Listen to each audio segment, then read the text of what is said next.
মাশাআল্লাহ।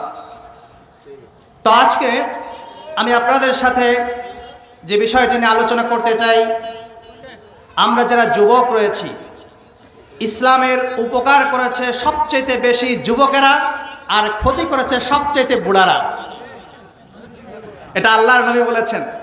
তার মানে এই বুড়ারাও একসময় ইসলামের খেদমত করেছেন, এখনও অনেকেই করছেন, তবে ইসলামের বেশি খেদমত করেছেন যুবকেরা। ইসলাম গ্রহণ যারা করেছেন তারা সবাই টকবকে যুবক ছিল, আর ইসলাম তাদেরকে নিয়ে অগ্রসর হয়েছে। আর আমার পিএইচডির গবেষণার বিষয় যুবক ভাইদেরকে নিয়ে। তো আসুন আমরা কথা না বাড়িয়ে আজকের আলোচনা আমি শুরু করি। এই পৃথিবীতে আমাদের যুবক ভাইরা যখন কাজের স্পৃহা পায় না, পড়ালেখা যখন গিভ আপ হয়ে যায়, পড়ালেখার মোটিভেশন পায় না, তখন তারা best motivational speakers in the history, এদের মধ্যে অনেকের বক্তব্য শোনে। সুসান বি অ্যান্টনি, তারপরে Nick, Martin Luther King junior, Nelson Mandela, doctor APJ Abdul Kalam সহ পৃথিবীর অনেক জগৎ বিখ্যাত মানুষের কথা আমরা শুনি। যেই সকল মানুষেরা জীবনের এক একটা পার্টে কথা বলেছেন, আমাদের দেশেও সকল কিছু মোটিভেশনাল স্পিকাররা তারা যুবকদেরকে শেখায় কিভাবে গার্লফ্রেন্ডের ব্যবস্থা করতে হবে, আবার মেয়েদেরকে শেখায় কিভাবে বয়ফ্রেন্ডের কনভিন্স করতে হবে। কিন্তু আজকে আমি বলমারের ভাইদেরকে নিয়ে এই পৃথিবীর শ্রেষ্ঠতম মোটিভেশনাল স্পিকার, আল্লাহর পরে যার স্থান, বিশ্ব মানবতার রোল মডেল জনাবে মুহাম্মদুর রাসূলুল্লাহ সাল্লাল্লাহু আলাইহি ওয়াসাল্লামের 1 মিনিটের একটি মোটিভেশনাল বক্তব্য শোনাতে চাই। যেই মোটিভেশনাল বক্তব্যটি শুনিয়েছিলেন মাত্র একজন দর্শককে নিয়ে, যার বয়স ছিল মাত্র 13 বছর। কত বছর? যার ব্যাপারে আল্লাহর নবী বলেছেন, আল্লাহুম্মা ফাক্কিহু ফিদ্দীন ওয়া আল্লিমহু তা'ওয়িল। হে আল্লাহ, এই ছোট্ট বাচ্চাকে তুমি জ্ঞানের অগাধ জ্ঞান দান করিও। জগৎ বিখ্যাত মুফাসসির, রাইসুল মুফাসসিরিন আব্দুল্লাহ ইবনে আব্বাস আল্লাহর নবীর সেই দর্শক ছিলেন একজন। আজকে আমার সামনে অনেক দর্শক রয়েছে, তার মানে আমার বক্তব্য দিতে কোনো সমস্যা নেই। এই বক্তব্যটি 60টি পয়েন্ট আলোচনা করা হয়েছে। আমি এক এক করে আপনাদের সাথে এই 60টি পয়েন্ট আলোচনা করব। আপনারা শুনতে রাজি আছেন তো? শুনবেন না কে কে দেখি? তার মানে সবাই শুনবেন ইনশাআল্লাহ। বলি ইনশাআল্লাহ। এই বক্তব্যটি আপনারা পাবেন বিখ্যাত হাদিস গ্রন্থ আরবাউন আন-নববিয়্যার 19 নম্বর চ্যাপ্টারে। আপনারা এই বক্তব্যটি পাবেন জামিউত তিরমিজি 2516 নম্বর হাদিসে। আসুন আমরা হাদিসটি শুরু করি। আন আব্দুল্লাহ ইবনে আব্বাস রাদিয়াল্লাহু তাআলা আনহুমা قال كنت خلف رسول الله صلى الله عليه وسلم فقال يا غلام إني أعلمك كلمات। হযরত আব্দুল্লাহ ইবনে আব্বাস বলেন, আমি একদিন আল্লাহর নবীর পিছনে দাঁড়ানো ছিলাম। আল্লাহর নবী আমার কাঁধের উপরে হাত দিয়ে বললেন, হে আব্দুল্লাহ ইবনে আব্বাস, আমি তোমাকে এমন কিছু বাক্য শিখিয়ে দিব যেই বাক্যগুলো তুমি সহ পৃথিবীর সমস্ত মানুষকে ছড়িয়ে দেবে। এই 60টি বাক্য হলো: 1 নম্বর, ইহফাদিল্লাহ ইয়াহফাযুকা, ইহফাদিল্লাহ তাজিদহু তুজাহাক। পয়েন্ট নাম্বার 1, ইহফাদিল্লাহ ইয়াহফাযুকা, ইহফাদিল্লাহ তাজিদহু তুজাহাক। Be mindful of Allah, Allah will protect you. Be mindful of Allah, you will find him in front of you. হে আব্দুল্লাহ ইবনে আব্বাস, তুমি যদি আল্লাহকে হেফাজত করতে পারো তাহলে আল্লাহ রাব্বুল আলামিন তোমাকে হেফাজত করবেন। হে আব্দুল্লাহ ইবনে আব্বাস, তুমি যদি তোমার আল্লাহকে হেফাজত করতে পারো তাহলে তুমি তোমার সামনে তোমার আল্লাহকে পেয়ে যাবে। এখন কথা হলো, আল্লাহ কিভাবে আমার সামনে আসবেন? আর যেইখানে তাম পৃথিবীকে আল্লাহ হেফাজত করছেন, আমি আপনি আল্লাহকে কে হেফাজত করতে পারবো? প্রশ্ন হতে পারে না? এর অর্থ হলো, ইত্তাকিল্লাহ ফি আওয়ামিরিহি ওয়া নওয়াহিহি ওয়া ইয়াহফাযুকা ফি নাফসিকা ওয়া আহলিকা ওয়া মালিকা ওয়া দীনিকা ওয়া দুনিয়াকা। এর অর্থ হলো, হে আব্দুল্লাহ ইবনে আব্বাস, তুমি যদি ইহফাদিল্লাহ, আল্লাহকে হেফাজত করার অর্থ হলো রব্বুল আলামিন তোমাকে যে সীমানা দিয়েছেন এই সীমানা অতিক্রম করতে পারবে না। চোখ আছে বিদায় যা ইচ্ছাতে দেখতে পারবে না, কান আছে বিধায় যা ইচ্ছা তা শুনতে পারবে না, মুখ আছে বিধায় যা ইচ্ছা তা বলা যাবে না, অন্তর দিয়েছি বিধায় এই অন্তর দিয়ে যা ইচ্ছা তা কল্পনা করতে পারবে না। ইন্নাস সামআ ওয়াল বাসারা ওয়াল ফুআদা কুল্লু উলাইকা কানা আনহু মাসউলা। হে আব্দুল্লাহ ইবনে আব্বাস, তোমাকে ইত্তাকিল্লাহ ফি আওয়ামিরিহি, যদি আল্লাহর আনুগত্য মেনে নাও তাহলে মনে করো তুমি আল্লাহকেই হেফাজত করে ফেললে। সুবহানাল্লাহ। আমার যুবক ভাইয়েরা, আল্লাহকে হেফাজত করলে আমাদের লাভ কি? মুহাদ্দিসিন ইকরাম বলেছেন ওয়ায়াহফাযাকা ফি নাফসিকা, এক নম্বরে রব্বুল আলামিন তোমার জীবনে যত বিপদ আছেন সমস্ত বিপদ থেকে আরশে আজিম থেকে আল্লাহ তোমাকে হেফাজত করবে। ওয়া আহলিকা, দুই নম্বর হলো তোমার পরিবারের উপরে যত বিপদ আছে রব্বুল আলামিন তোমার পরিবারকে হেফাজত করবেন। তিন নম্বরে বলেন ওয়া মালিকা, তুমি ব্যবসা করতে যাবে, তুমি চাকরি করতে যাবে, তোমার জীবনে অর্থনৈতিকের উপরে যত প্রবলেম আসে রব্বুল আলামিন এই প্রবলেম থেকে তোমাকে প্রোটেক্ট করবেন। ও দীনিকা, এবং তোমার দিনের ব্যাপারে ও দুনিয়াকা, দুনিয়াতে চলার জন্য যত বিপদ আছে সমস্ত বিপদ থেকে আল্লাহ রাব্বুল আলামিন তোমাকে হেফাজত করবেন। আল্লাহ রাব্বুল আলামিন বলেন ইয়া আইয়ুহাল্লাযীনা আমানু, ইয়া আইয়ুহাল্লাযীনা আমানু ইন তানসুরুল্লাহা ইয়ানসুরকুম ওয়া ইউসাব্বিত আকদামাকুম। হে পৃথিবীর মুমিনেরা, তোমরা যারা আল্লাহকে আল্লাহ বলে বিশ্বাস করেছ, ইন তানসুরুল্লাহা ইয়ানসুরকুম, যদি আল্লাহকে হেফাজত করতে পারো আরশে আজিম থেকে রব্বুল আলামিন তোমাকে সাহায্য করবেন। ওয়া ইউসাব্বিত আকদামাকুম, শুধু হেফাজত নয়, তোমার পায়ের নিচের মাটিকে শক্ত করবেন, তোমাকে ধাক্কা দিয়ে কেউ সরাতে পারবে না। সুবহানাল্লাহ। তাহলে এক নম্বর উদ্দেশ্য হলো আল্লাহর নবীর এক নম্বর কথা, আমরা সর্ব অবস্থায় আমরা আল্লাহর আনুগত্য মানতে পারবো তো ইনশাআল্লাহ। দুই নম্বর বললেন ইদা সাআলতা ফাসআলিল্লাহ ওয়া ইদা ইসতাআনতা ফাসতাইন বিল্লাহ। If you ask Allah, if you seek any help then seek help from Allah. হে আব্দুল্লাহ ইবনে আব্বাস, তোমার জীবনের যদি কোনো কিছু প্রয়োজন হয় পৃথিবীর কারো কাছে চাইবে না, চাইবে কার কাছে? ওয়া ইদা ইসতাআনতা ফাসতাইন বিল্লাহ। আর তোমার যদি কোনো সাহায্যের প্রয়োজন হয় পৃথিবীর কোনো মানুষের কাছে সাহায্য চাইবে না, সাহায্য চাইবো আমরা কার কাছে? কারণ হলো ইদা আরাদতা আন শাইয়ান তাতলুব ইল্লা বিল্লাহ। এই পৃথিবীর মানুষের নেচারের সাথে আল্লাহর নেচারটা ডিফারেন্ট। একজন মানুষের কাছে যত জমিদার হোক না কেন এই বলমারিতে, তার কাছে যাই আজকে বলুন ভাই আমি খেতে পারছি না 500 টাকা দেন, দিবে। দ্বিতীয় দিন গিয়ে যদি বলেন ভাই আমাকে 5000 টাকা দেন, হয়তোবা দিবে। তৃতীয় দিন যদি বলেন ভাই আমাকে 50,000 টাকা দেন, আমি খেতে পারছি না, ওই লোকটা বলবেন এত টাকা হয়তোবা আমার কাছে নাই। এই পৃথিবীর সবচেয়ে ভালো সম্পর্ক হয় হাজব্যান্ড আর ওয়াইফের মাঝে। একজন হাজব্যান্ডের যদি 50,000 টাকা যদি প্রতি মাসে বেতন হয়, কিন্তু ওয়াইফের কসমেটিক আর শপিংয়ে যদি প্রতি মাসে 60,000 লাগে, হয়তোবা ভালোবাসার খাতিরে প্রথম 1 মাস 2 মাস দেবে, 3 মাস পড়বে আমি এক্সট্রিমলি সরি, তাই নয় কি?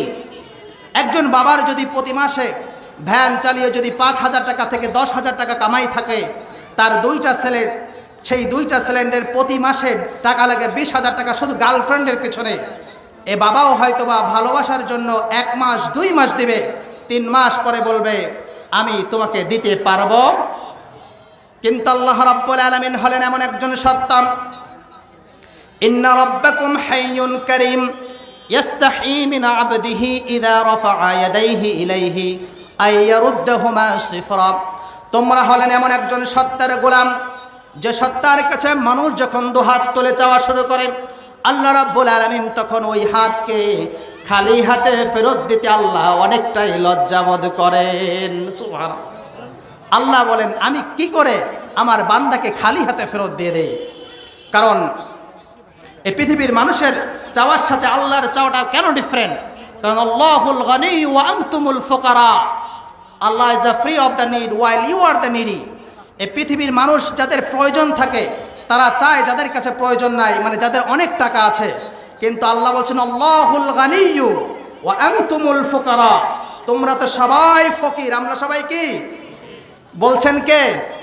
এখন বড় লোকরা বলবেন আল্লাহ আমাকে ফকির বলল, আমার এত টাকা এত পয়সা, আল্লাহর সম্পদের সামনে পুরো বোয়ালমারির মানুষের কোনো সম্পদের কোনো তুলনা চলে? আল্লাহ রাব্বুল আলামিন বলেন ইয়া বানি আদম ইন্না আউওয়ালাকুম ওয়া আখিরাকুম ওয়া ইনসাকুম ওয়া জিন্নাকুম কামু ফি সাঈদিন ওয়াহিদিন ফাসআলুনি ফাআতাইতু কুল্লা ইনসানিন মাসআলাতাহু মা নাকাসা যালিকা মিম্মা ইনদি আল মিখয়াতু ইদা উদখিলাল বাহর। বলমারির মানুষ বলতে পারে রব্বুল আলামিন এই বলমারিতে আমরা অনেক বড় বড় বিজনেসম্যান, আমরা যদি তোমার কাছে ওয়ান আফটার ওয়ান চাওয়া শুরু করে দেই, তোমার খাজানায় কি এত আছে আমাকে দিতে পারবে নাকি? আল্লাহ রাব্বুল আলামিন সে কথার জবাব দিলেন ইয়া বানি আদম, হে আদমের সন্তানেরা, ইন্না আউওয়ালাকুম, পৃথিবীর প্রথম দিন থেকে নিয়ে আজ পর্যন্ত, এখান থেকে নিয়ে কিয়ামত পর্যন্ত যত মানুষ পৃথিবীতে ছিল আর যত মানুষ এখন পৃথিবীতে আছে আর যত মানুষ পৃথিবীতে আসবে, সমস্ত মানুষ যদি একটা খোলা মাঠে দাঁড়ায়, কি মাঠে? ফাঁকা ময়দানে দাঁড়ায়। শুধু মানুষ নয়, ওয়া ইনসাকুম ওয়া জিন্নাকুম, মানুষের সাথে জিনরাও যদি খোলা ময়দানে দাঁড়িয়ে যদি বলে আল্লাহ আমাকে 1 লক্ষ টাকার মালিক করে দাও, ধনী মানুষ বলবে আল্লাহ আমাকে 1 কোটি টাকার মালিক করে দাও, তখন আমরা যদি বলি আল্লাহ এত কি দিতে পারবেন? আল্লাহ বলেন শোনো, আল মিখয়াতু ইদা উদখিলাল বাহর, আটলান্টিক মহাসাগরের মাঝে যদি কেউ সূচ ডুবায়, কি ডুবায়? আর সূচের মাধ্যমে কেউ যদি পানি তোলে, আটলান্টিক মহাসাগরের অর্ধেক পানি কমে যাবে। ও আটলান্টিক মহাসাগর কি বুঝতে পারবে ওর থেকে কেউ পানি নিয়েছিল?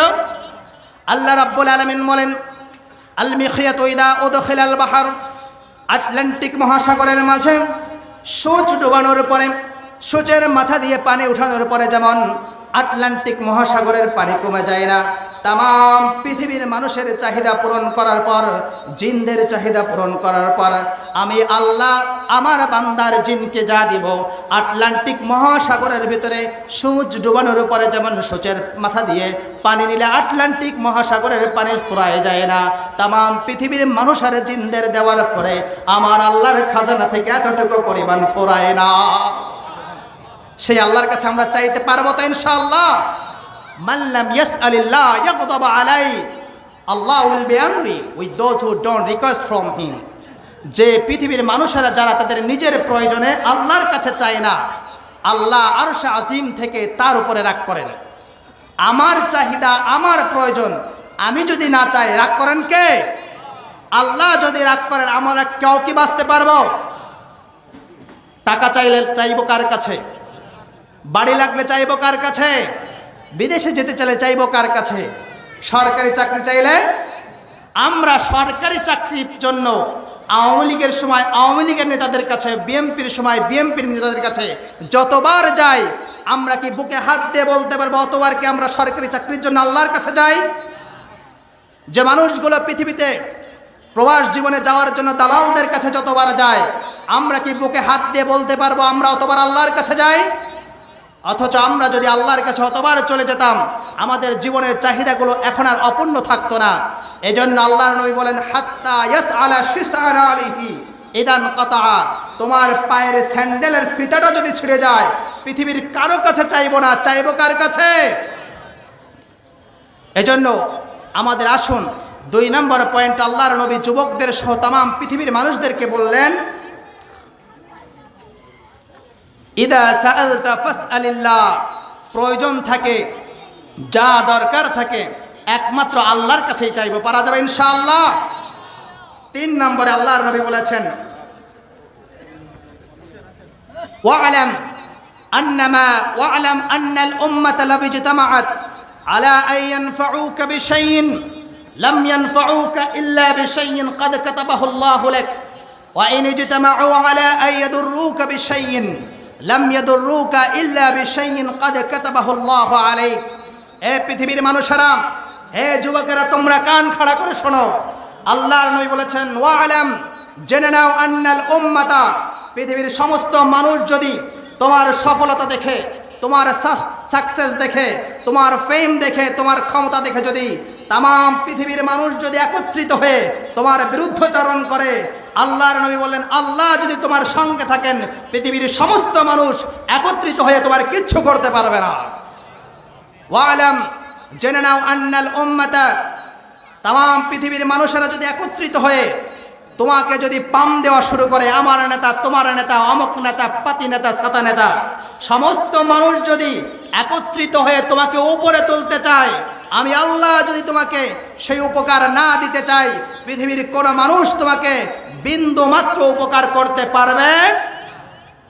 এজন্য আজকের বলমারির ইসলামী যুব সমাজদের উদ্যোগে আল্লাহর নবীর এই কথা আমি রিমাইন্ডার দিতে চাই, যেখানেই প্রতিবাদ, যেখানেই অন্যায় হবে সেখানেই যদি আমরা প্রতিবাদ করতে পারি, বলমারি তার মানুষ জুলুমের শিকার হবে, নির্যাতন হবে। এখন বলতে পারি যে আমরা মানুষ হলাম কয়েকজন, সুতরাং আমাদের দ্বারা কিছু হবে না। আল্লাহর নবী বললেন না, তাম পৃথিবীর মানুষ যদি তোমার বিরুদ্ধচরণ চলে যায় আর তুমি যদি একা হকের উপরে থাকো, পৃথিবীর মানুষ কিছু করতে পারবে? এজন্য আমি কি যুবক ভাইদেরকে উদ্দেশ্যে, যুবক ভাইদের কাছে কি আশা করতে পারি, যেখানেই অন্যায় হবে আমরা দুহাত তুলে তার প্রতিবাদ করব তো ইনশাআল্লাহ। আধারে ভয় পেও না, আলো আছে আড়ালে, তুমি উঠে দাঁড়ালে দুর্জয় যত জুলুম আছে সব পালিয়ে চলে যাবে। শুধু দুহাত তুলে আমাদেরকে দাঁড়াতে হবে, অন্যায়ের প্রতিবাদ করতে হবে। আল্লাহ রাব্বুল আলামিন বলেন, কুল লা ইউসিবানা ইল্লা মা কাতাবাল্লাহু লানা হুয়া মাওলানা। রব্বুল আলামিন মানুষদেরকে জানিয়ে দিলেন, হে মানুষেরা শোনো, কুল লা ইউসিবানা ইল্লা মা কাতাবাল্লাহু লানা, তোমাদের কিচ্ছু হবে না তোমরা যদি প্রতিবাদ করতে পারো, তোমরা যদি অন্যায় করতে পারো। কুল লা ইউসিবানা ইল্লা মা কাতাবাল্লাহু লানা, আমাদের কপালে রব্বুল আলামিন যা লিখে রেখে দিয়েছেন তার বাইরে আমাদের একটা পশমকেও বাঁকা করতে পারবে না। ওয়া আলাল্লাহি ফালইয়াতাওয়াক্কালিল মুমিনুন, সুতরাং মুমিনদের উচিত হবে একমাত্র ভরসা করবে কার উপরে? আল্লাহর নবী 3 নম্বর পরে 4 নম্বরে বললেন, শোনো, আল্লাহর নবী 4 নম্বরে বললেন, তোমরা শোনো, তাআররাফ ইলাল্লাহি ফির রাখা ইয়ারিফুকা fish শিদ্দা, acknowledge your Lord in the times of ease, Allah will remember you in the times of hard. আল্লাহর নবী যুবকদের উদ্দেশ্য করে বলেন, হে যুবকেরা, তোমরা যদি তোমাদের সুখের সময় তোমার আল্লাহকে স্মরণ করতে পারো, দুঃখের সময় তোমার আল্লাহ তোমাকে স্মরণ করবে। কিন্তু আমরা স্মরণ করি কোন সময়? চাকরি যখন থাকেন, আল্লাহ একটা চাকরির ব্যবস্থা যদি করে দাও। বাড়ি যখন থাকেন, আল্লাহ একটা বাড়ির ব্যবস্থা যদি করে দাও। পরীক্ষার আগে বলি, আল্লাহ আমাকে যদি A+ পাওয়ার সুযোগ করে দাও। রব্বুল আলামিন আমাকে যদি 50,000 টাকার চাকরির একটা ব্যবস্থা করে দাও। আল্লাহ সত্যি আমাদের দোয়া শুনে একদিন আমাদের 50,000 টাকার দোয়া কবুল করবেন। তখন আবার হাত তুলে বলবেন, আল্লাহ আমাকে যদি 1 লক্ষ টাকার চাকরির ব্যবস্থা করে দাও, তোমাকে স্মরণ করা থেকে আমি আর পিছপা হব না। আল্লাহর নবী বললেন, লাউ আন্না লিবনা আদামা ওয়াদিয়াম মিন যাহাবিন আহাব্বা ইয়াকুনা লাহু ওয়াদিয়ান ওয়া লা ইয়ামলা ফাহু ইল্লা আত-তুরাব। If the son of Adam had a valley of gold, then he would still like, Allah, please give me second one. When Allah will give him second one, then he will ask, Allah, please give me third one. Prophet says, nothing fills his mouth but dust. আদম সন্তানকে যদি একটা মাঠ ভরা স্বর্ণ দেওয়া হয়, আবার হাত তুলে বলে, আল্লাহ দ্বিতীয় মাঠ ভরা যদি স্বর্ণ দাও। দ্বিতীয় মাঠ ভরা স্বর্ণ দিলে আবার বলবে, আল্লাহ তৃতীয় মাঠ ভরা যদি স্বর্ণ দাও। আল্লাহর নবী বললেন, আদম সন্তানের খাই খাই অভ্যাস কিছুতেই ভরবে না, ইল্লা তুরাব, সুলনা গোরস্থানের 3.5 হাত মাটি ছাড়া আদম সন্তানের মুখ আর কিছুতেই ভরবে না। এজন্য আল্লাহর নবী বলেন, তাআররাফ ইলাল্লাহি ফির রাখা ইয়ারিফুকা ফিশ শিদ্দা। এই পৃথিবীর মানুষেরা, তোমাদের যখন টাকা থাকে, তোমাদের যখন পয়সা থাকে, তোমাদের যখন ক্ষমতা থাকে, তোমাদের শুভাকাঙ্ক্ষীর অভাব হয় না, চতুর্দিকে তোমরা শুভাকাঙ্ক্ষী খুঁজে পাও। আজকে বলমারি বাজারে গিয়ে 500 কাপ চা এখানে বিলাই দেন, আপনার মতো ভালো মানুষ, আপনার মতো শুভাকাঙ্ক্ষী আর কেউ থাকবে না। তখন বলবেন, এই ভাইয়ের মতো মানুষ হয় না। চা দেওয়া বন্ধ করে দেন, দেখি আপনার পিছনে কয়জন ঘোরে। আজ থেকে এই 24শে জুলাইয়ের আগে যাদের পিছনে ঘুরঘুর করতে মানুষ, আজকে ওদের পিছনে কি মাছি মারার লোক পাওয়া যায়? আল্লাহর নবী বলেন তাআররাফ ইলাল্লাহি ফির রাখা ইয়ারিফুকা ফিশ শিদ্দা। তুমি যদি চাও তোমার বিপদের সময় তোমার পাশে যখন কেউ থাকবে না, তোমার ছেলেরা যখন তোমাকে বৃদ্ধাশ্রমে পাঠাবে, তোমার যাদেরকে তুমি চা খাওয়াইতে এই মানুষগুলো যখন তোমার পিছন থেকে চলে যাবে, যেই মানুষগুলোকে সারাটা জীবন স্যাক্রিফাইস করেছো, পকেটে টাকা না থাকলে ওই মানুষগুলোকে তুমি খুঁজে পাবে না। ওই দিন যদি তুমি তোমার আল্লাহকে কাছে পেতে চাও, তাআররাফ ইলাল্লাহি ফির রাখা ইয়ারিফুকা ফিশ শিদ্দা, সেজন্য তার সুখের সময় তার আল্লাহকে স্মরণ করে। আমরা সুখে আর দুঃখে একজনকে স্মরণ করব, তিনি কে?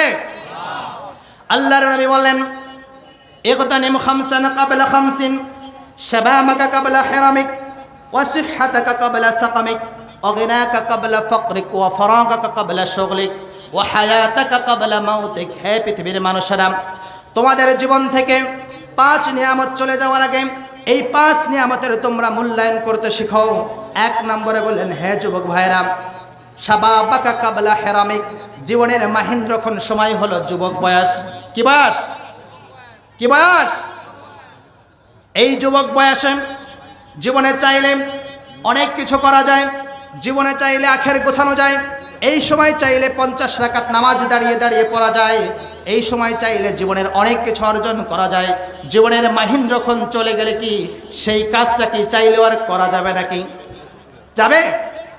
আল্লাহর নবী বলেন কিয়ামতের দিন যখন সাবাতু ইউদিল্লুহুমুল্লাহু ফি যিল্লিহিম ইয়াওমা লা যিল্লা ইল্লা যিল্লুহু, যেদিন কিয়ামতের দিন আল্লাহর আরশের ছায়া ব্যতীত কোনো ছায়া থাকবে না, সেই দিন আল্লাহ রাব্বুল আলামিন 7 শ্রেণীর মানুষকে কাছে ডেকে নিয়ে তার আরশের নিচে ছায়া দেবেন। তার ভিতরে অন্যতম হলো ওয়াশাবুন নাশা ফি ইবাদাতিল্লাহ, যেই যুবক বয়সটা তার আল্লাহর ইবাদতে কাটিয়ে দিয়েছে, ওই দিন রব্বুল আলামিন কাছে ডেকে নিয়ে তার আরশের নিচে ছায়া দিয়ে দিবেন। এজন্য আমাদের জীবনের মাহেন্দ্রক্ষণ এই যুবক বয়স চলে যাওয়ার আগে যুবকের মূল্যায়ন করতে হবে। 2 নম্বর আল্লাহর নবী বললেন ওয়াফারাগাকা ক্বাবলা শুগলিক, তোমার জীবনের অনেক সময় আমরা পার করে দিয়েছি শুধুমাত্র চায়ের দোকানে আড্ডা দিয়ে, গল্প দিয়ে, বিনা কাজে। জীবনের কত সময় যে আমরা কাটিয়ে দিয়েছি। আল্লাহর নবী বললেন অবসর টাইমটাকে তোমরা কাজে লাগাও। 3 নম্বর আল্লাহর নবী বললেন অসুস্থ হয়ে যাওয়ার আগে সুস্থতাকে কাজে লাগাও। আজকে আমরা যারা সুস্থ আছি, এই সুস্থর মূল্যায়ন আমরা বুঝবো না। আজকে বলমারির বাজারে যদি একটা জন্ম অন্ধকে জিজ্ঞাসা করা হয়, ভাই আল্লাহ রাব্বুল আলামিন তোমাকে বলমারিতে 10 তলার একটা বিল্ডিং দিতে চায়, তুমি কি এটা নিতে চাও না আগামীকাল থেকে রব্বুল আলামিন তোমাকে 2 চক্ষে দেখার সুযোগ করে দেবে? বলুন তো ওই জন্ম অন্ধ লোকটা কি চাইবে? কি চাইবে ভাই? চক্ষু চাইবে। একজন বোবা মানুষকে যদি ডেকে নিয়ে লিখে দেওয়া হয়, আচ্ছা ভাই রব্বুল আলামিন তোমাকে আগামীকাল এই স্বর্ণের পট্টির যত স্বর্ণ আছে সব তোমাকে দিতে চাইবে, তুমি কি এটা নিতে চাও না আগামীকাল থেকে রব্বুল আলামিন তোমাকে মুখে কথা বলার সুযোগ করে দেবে? বলুন তো বোবা মানুষটি কি লিখে দেবে? যে মানুষটা কানে শুনতে পায় না সে বলবে ভাই আমি কিচ্ছু চাই না, আমি একটু কানে শুনতে চাই। প্যারালাইজড হসপিটালের লোকটার কানে কানে যদি বলা হয় ভাই এ জীবনে আপনি কি চান, সে বলবে আর 2-1টা দিন আমি সুস্থ হয়ে পৃথিবীতে বাঁচতে চাই। আল্লাহর নবী বললেন তোমাদের জীবনের অসুস্থ হয়ে যাওয়ার আগে সুস্থতাকে কাজে লাগাও, আর তোমাদের দারিদ্র আসার আগে তোমাদের সচ্ছলতাকে কাজে লাগাও। টাকা না থাকলে, পয়সা না থাকলে, যেই ওয়াইফ ভালোবাসার ওয়াইফ প্রতিদিন 5 বার আই লাভ ইউ বলতো, পকেটে টাকা না থাকলে ওই ওয়াইফ একবার আই লাভ ইউ বলবে না। সত্য না মিথ্যা? তার মানে দারিদ্র যখন ঘর দিয়ে ঢোকে, ভালোবাসা তখন। আল্লাহর নবী বললেন দারিদ্র আসার আগে তোমাদের সচ্ছলতাকে কাজে লাগাও। আর 5 নম্বরে বললেন ও হায়াতাকা ক্বাবলা মাউতিক, আর একদিন মরে যাবে, এর ভিতরে কোনো সন্দেহ আছে নাকি? এই পৃথিবীতে যত নাস্তিক, যত মুরতাদ, যত কাফের, যত বেয়াদব, আল্লাহ মানে নাই, রসুল মানে নাই, তারা কি একদিন বলেছে আমি মৃত্যু বিশ্বাস করি না? বলেছে? কারণ ওর থেকেও বড় বেয়াদব কিছুদিন আগে মারা গেছে, ওর থেকেও বড় শাহবাগী কিছুদিন আগে মারা গেছে। তার মানে পৃথিবীর কোনো নাস্তিক আজ পর্যন্ত বলতে পারে না যে আমি মৃত্যু বিশ্বাস করি না। একজন কবি বলছেন, আল মাউতু কাসুন ওয়া কুল্লুন নাসি শারিবুহু আল কবরু বাবুন ওয়া কুল্লুন নাসি দাখিলুহু। The death is a cup, every person will drink from it. The grave is a door, every person will enter it. মৃত্যু হলো এমন একটি শরবতপূর্ণ পেয়ালা, যেই শরবতপূর্ণ পেয়ালা থেকে একদিন সবাইকেই পান করতে হবে। আর কবর হলো এমন একটি দরজা, যে দরজা দিয়ে একদিন সবাইকেই প্রবেশ করতে হবে। এ পৃথিবী যদি সত্যিকার অর্থে থাকার জায়গা হতো, লাউ কানাতিদ দুনিয়া তাদুমু লিআহলিহা লাকানা রাসূলুল্লাহ হাইয়ান ওয়া বাকিয়ান। If the world lasted for its people, the messenger of Allah would be alive and remaining. এই পৃথিবী যদি সত্যিকার অর্থেই থাকার জায়গা হতো, আল্লাহর পরে যার স্থান বিশ্বনবী জনাবে মুহাম্মদুর রাসূলুল্লাহ সাল্লাল্লাহু আলাইহি ওয়াসাল্লাম সারাটা জীবন বেঁচে থাকতো, মৃত্যুবরণ করতো না। তার মানে আমরা একদিন মরে যাব, মরে যাওয়ার আগে আমাদের সময়টাকে কাজে লাগাতে হবে। পারা যাবে ইনশাআল্লাহ। আল্লাহর নবী বললেন যে তোমরা তোমাদের দুঃখের দিন আসার আগে সুখের দিনে আমরা স্মরণ করব কাকে? আল্লাহ যেই আমাদের চাকরি দিয়ে দেয়, সেই আমরা টাকা নিয়ে কক্সবাজার চলে যাই। যেই আমাদেরকে গোল্ডেন প্লাস দিয়ে দেয়, তারপরেই আমরা বন্ধুদের নিয়ে মৌজ মাস্তি শুরু করে দিই। যেদিন আমি ঢাকা ইউনিভার্সিটি চান্স পেয়ে যাই, পরের দিনই গার্লফ্রেন্ড নিয়ে আমরা বোটানিক্যাল গার্ডেনে চলে যাই। তার মানে আমরা আল্লাহর সাথে আমরা কি করছি? নেফাকি করছি। আল্লাহর নবী বললেন, হে যুবকেরা শোনো, তোমাদের জীবনে অসচ্ছলতা আসার আগে তোমরা সচ্ছলতাকে কাজে লাগাও। আর সুখের দিনে তোমার আল্লাহকে স্মরণ করলে, দুঃখের দিনে আরশ আজিম থেকে আল্লাহ তোমাকে স্মরণ করবে। এরপরে আল্লাহর নবী 5 নম্বরে বললেন, ওয়ালাম আন্নামা আখতাআকা লাম ইয়াকুন লিয়ুসিবাক ওয়া মা আসাবাকা লাম ইয়াকুন লিয়ুখতিআক। তোমার জীবনে যেটা পাও নাই সেইটা তোমার পাবার ছিল না, আর জীবনে যেইটা পাবে সেইটা না পেয়ে তুমি মারা যাবে। আই রিপিট, আমরা যেটা পাই নাই সেইটা আমার পাবার ছিল না, আর আমি যেটা পাবো সেইটা না পেয়ে বলমারির মাটি থেকে আমি সুলনা গোরস্থানে যাব না, বলেছেন আল্লাহ। কে বলেছেন? ওয়ালাম আন্নামা আখতাআকা লাম ইয়াকুন লিয়ুসিবাক। সুতরাং পাস্ট ইজ পাস্ট, যেইটা পাই নাই সেইটা আমার পাবার ছিল না। আমি কেন ঢাকা ভার্সিটিতে চান্স পেলাম না, এই চিন্তা করে বর্তমান সময়টাকে নষ্ট করলে আমার দুনিয়াও গেল, আখিরাতে গেল। আমি আগামী দিন যে একটা নর্মাল চাকরি পাবো সেটাও আমি পাবো না। আমি চিন্তা করি, আমি এত দোয়া করলাম, কেন আমি বলমারিতে বাড়ি পেলাম না? আমি চাইলাম যে সুন্দরী মেয়েটাকে বিয়ে করতে, আমি কেন সুন্দরী মেয়েটাকে বিয়ে করতে পারলাম না? আমি চাইলাম সরকারি চাকরিজীবী হতে, কিন্তু আমি কেন সরকারি চাকরি পেলাম না? এরকম অনেক কমপ্লেইন আমরা আল্লাহকে দেওয়া শুরু করি। তখন বলি, আল্লাহ এই মসজিদে যে তোমাকে প্রতিদিন 5 ওয়াক্ত নামাজ সিজদা দেই, ইয়্যাকা না'বুদু ওয়া ইয়্যাকা নাস্তাঈন, আল্লাহ তোমার ইবাদত করি, তোমারই কাছে সাহায্য চাই, এত চাওয়া চাইলাম, এখনো তো কিছু পাইলাম না। আল্লাহ বলেন, I know better than you, আমি জানি তোমার জন্য কটা কল্যাণকর। ধরুন আমরা চেয়েছিলাম বলমারিতে 10 তলা একটা বাড়ি করতে, কিন্তু আমি এখনো ভাড়া বাড়িতে আছি। আল্লাহ বলেন, আমার থেকে তুমি ভালো জানো না। হতে পারতো 10 তলা বিল্ডিং যখন শুরু করেছি, ব্যাংক থেকে অনেক লোন এনেছি, লোনের বোঝা টানতে টানতে আমার টেনশনে হতে পারতো আমার ক্যান্সার হয়ে যেতে পারতো, হতে পারতো আমার অসুখ হয়ে যেতে পারতো। অথবা 10 তলা বিল্ডিং করার পরে আপনার আমার ছেলেরা হয়তো বলতো, আমি কি এক হনুরে, আমার বাবার 10 তলার একটা বিল্ডিং আছে, আরে কাকে কি গুনার টাইম আছে নাকি? হয়তোবা ছেলেগুলো শিক্ষা দীক্ষা আদব কায়দা থেকে বেয়াদবের পথে চলে যেত। হতে পারতো আমার 10 তলা বিল্ডিং করতে গিয়ে আমার মাথার উপরে ঋণের বোঝা জর্জরিত হয়ে কি নামাজ, কি রোজা, কি আল্লাহ, কি রসুল সব বাদ দিয়ে বিল্ডিংয়ের পিছনে খুঁজতে খুঁজতে দুনিয়াও শেষ হতো, আখিরাতও শেষ হতো। আল্লাহ বলেন, আসা আন তাকরাহু শাইয়্যান ওয়া হুয়া খায়রুল লাকুম ওয়া আসা আন তুহিব্বু শাইয়্যান ওয়া হুয়া শাররুল লাকুম আল্লাহু ইয়ালামু ওয়া আনতুম লা তা'লামুন। You may think this is good for you, Allah knows this is not good for you. এই পৃথিবীর মানুষেরা মনে করে যে এটা আমার জন্য কল্যাণকর। আল্লাহ বলেন, নো, আমি জানি এটা তোমার জন্য কল্যাণকর নয়, বিধায় আমি তোমাকে 10 তলা বিল্ডিং দেই নাই। আমি তোমাকে 10 তলা বিল্ডিং না দিয়ে তোমাকে ভাড়ার বাড়ি রেখে তোমার ছেলেকে আমি মানুষের মতো মানুষ করেছি। আমি তোমাকে মসজিদে আসার মতো সুযোগ করে দিয়েছি। আমি তোমাকে ভাড়া বাড়িতে রেখেও আত্মমর্যাদা নিয়ে তোমাকে বলমারির জায়গায় আমি প্রতিষ্ঠিত করেছি। সুতরাং আল্লাহু ইয়ালামু ওয়া আনতুম লা তা'লামুন, আল্লাহ জানেন, তোমরা জানো না। সুতরাং আমরা যখনই চাই আমরা তখনই কিন্তু আল্লাহর কাছে পেয়ে যাই, কিন্তু আমরা খুব তাড়াহুড়া করি। কি করি আমরা যখনই চাই আল্লাহ আমাদেরকে তখনই আল্লাহ রাব্বুল আলামিন আমাদেরকে দেওয়া শুরু করেন, কিন্তু এটা দেন কয়েকভাবে। এক নম্বর, আমরা যখন চাই, যদি আল্লাহ দেখেন এটা গুড ফর ইউ, আল্লাহ সাথে সাথে দিয়ে দেন। দ্বিতীয়ত আল্লাহ বলেন যদি আমি মনে করি এটা তোমাকে কিছুদিন পরে দিলে ভালো হবে, তখন আল্লাহ কিছুদিন পরে দেন। তৃতীয়ত আমরা যখন চাই, আমরা যখন 5,000 টাকা আল্লাহর কাছে চাই, আল্লাহ 5,000 টাকার ব্যবস্থা করে দাও, আল্লাহ বলেন আমি দেখতে পাচ্ছি তোমার জীবনে 5 লক্ষ টাকার একটা ডিজিজ হতে পারে, আমি 5,000 টাকা না দিয়ে 5 লক্ষ টাকার ডিজিজ তোমার জীবন থেকে দূর করে দেই। চতুর্থ নম্বরে আল্লাহ রাব্বুল আলামিন আমাদের দোয়া কবুল করেন, তবে not in this world here after বলেন এই পৃথিবীতে তোমাকে দেই নাই, আমি কিয়ামতের দিন দেব। তখন মানুষ আফসোস করে বলবে আল্লাহ পৃথিবীতে আমার কেন দোয়া কবুল করেছিলে, আজকে যদি আমার সব দোয়া কবুল করতে তাহলে আমি অনেক আগে জান্নাতে চলে যেতাম, আল্লাহ কেন আমার দোয়াগুলো কবুল করলে। সুতরাং আমাদের জন্য সবচেয়ে কল্যাণকামী কে বলুন তো? কে? সে আল্লাহর কাছে সবকিছু চাইতে পারবো তো? 6 নম্বরে আল্লাহর নবী বললেন, আমি 60টি পয়েন্ট বলছি না, 6 নম্বরে বললেন ওয়ালাম আন্নান নাসরা মা'আস সাবরি, জেনে নাও পৃথিবীর মানুষেরা, সাকসেস কাম উইথ পেশেন্স। এই পৃথিবীর মানুষেরা তোমরা যদি সফলতা পেতে চাও, সাকসেস হতে চাও, তোমরা ধৈর্যের সাথে মোকাবেলা করতে হবে। কিসের সাথে? কিসের সাথে?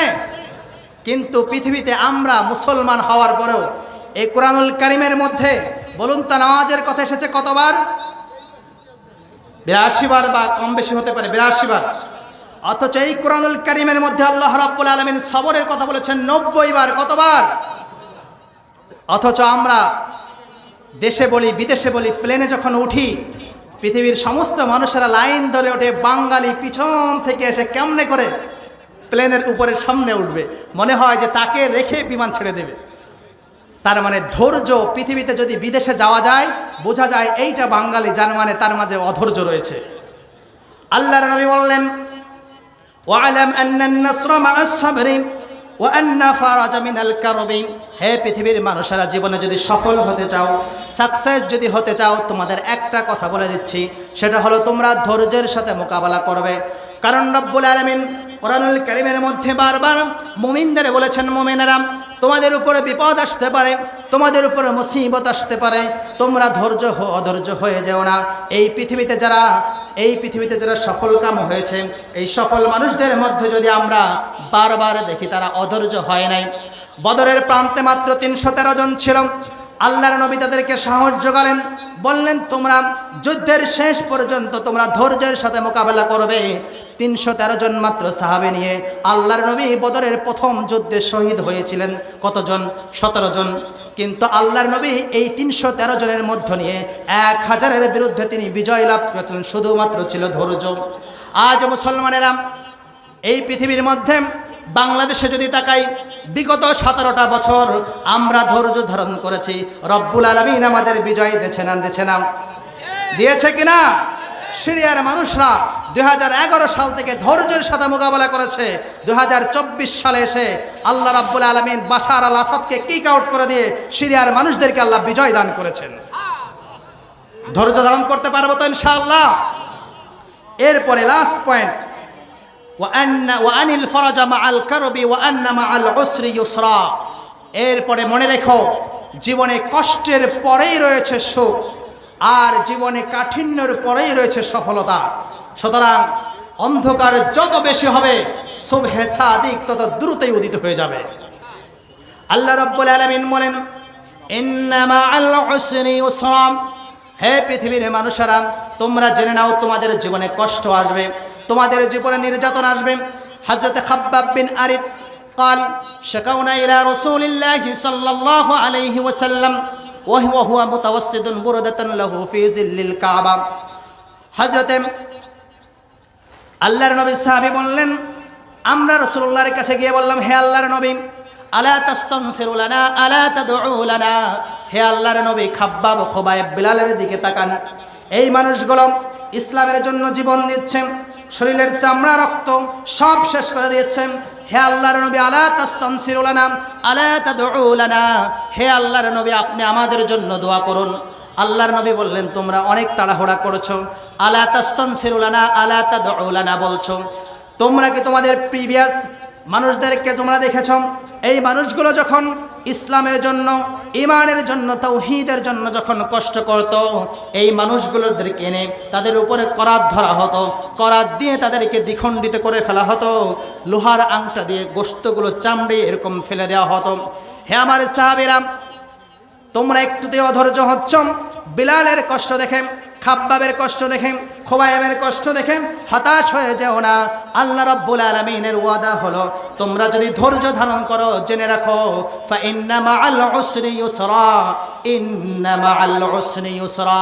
জেনে নাও, শুনে নাও, অবশ্যই তোমাদের জীবনে একদিন খেতে পারছো না, আল্লাহকে ব্লেম দিলে আল্লাহ কেন আমাকে খাবার দাও না। অথচ আল্লাহ রাব্বুল আলামিন 365 দিনের মধ্যে 364 দিন যে তোমাকে খাওয়ালো, এইটা কি তোমার চোখে আসে না?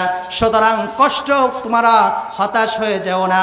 আল্লাহ রাব্বুল আলামিনের ওয়াদা হলো, জীবনে কষ্টের পরেই রয়েছে সফলতা। সুতরাং কষ্ট পেলে আমরা কি গিভ আপ হয়ে যাব, হতাশ হয়ে যাব? তা আসুন, আল্লাহর নবী যুবকদের জন্য যে 60টা নসিহা করলেন, আমি 1 মিনিটে এই 60টি নসিহা আপনাদের জন্য আবার রিমাইন্ডার দিতে চাই। আজকে আমার আলোচ্য বিষয় ছিল যুবকদের উদ্দেশ্যে আল্লাহর নবীর নসিহা, আল্লাহর নবীর মোটিভেশনাল বক্তব্য, যার 60টি পয়েন্ট বলেছিলেন। যারা পরে এসেছেন আমি তাদের জন্য আবার রিপিট করি। 1 নম্বরে আল্লাহর নবী বলেছেন, তুমি যদি if you take care of your lord, তুমি যদি তোমার আল্লাহকে স্মরণ করতে পারো, তাহলে আল্লাহ রাব্বুল আলামিন তোমাকে জীবনের সমস্ত বিপদ থেকে আল্লাহ প্রোটেক্ট করবেন। 2 নম্বরে আমি বলেছি, জীবনে যদি কোনো কিছু প্রয়োজন থাকে তাহলে আমরা একজনের কাছে চাইব, তিনি হলেন আল্লাহ। 3 নম্বর হলো, আমাদের বিরুদ্ধে যত ষড়যন্ত্র করুক না কেন, আমরা যদি একমাত্র আল্লাহর উপরে তাওয়াক্কুল করতে পারি, আমাদের একটা পশম কেউ বাঁকা করতে পারবে। 4 নম্বরে, আমরা যদি সুখের দিনে আমাদের আল্লাহকে স্মরণ করি, দুঃখের দিনে আমাদের আল্লাহ আমাদের স্মরণ করবেন। 5 নম্বরে, আমরা জীবনে যেটা পাই নাই সেটার জন্য হতাশ হব না, যেটা সামনে আছে সেটার জন্য আমরা আল্লাহর কাছে চাইবো, আল্লাহ অবশ্যই দিবেন। 6 নম্বরে, আমাদের জীবনের ছোট থেকে ছোট, বড় থেকে বড়, হোক বিজনেস, হোক সাকসেস, হোক চাকরি, যে কোনো কিছুতে আমরা অধৈর্য হব না, ধৈর্য ধারণের সাথে আমরা মোকাবেলা করব। 7 নম্বরে, আমাদের জীবনের যত কষ্ট, যত দুঃখ, যত বেদনা হোক, আমাদের মনে রাখতে হবে কষ্টের পরেই রয়েছে আমাদের সফলতা। আসুন আল্লাহ রাব্বুল আলামিন আমাদেরকে আল্লাহর নবীর এই কথাগুলো নিজের আমল এবং অন্যদের মাঝে বলার তৌফিক যেন দান করুন। আমি বলেই আজকের আলোচনা এখানে শেষ করতে চাই। যারা আমাকে কথা বলার এখানে সুযোগ করে দিয়েছেন, আপনাদেরকে অসংখ্য মোবারকবাদ। যদি আল্লাহ রাব্বুল আলামিন আবার কোনোদিন হায়াতে বাঁচিয়ে রাখেন, আবার যদি কোনোদিন দেখা হয়, সেদিন আরেকটি বিষয় নিয়ে কথা বলবো। এখানেই শেষ করছি। আপনারা ভালো থাকুন, সুস্থ থাকুন। ওয়া আখিরু দাওয়ানা আনিল হামদুলিল্লাহি রাব্বিল আলামিন। ওয়াসসালামু আলাইকুম ওয়া রাহমাতুল্লাহি ওয়া বারাকাতুহু।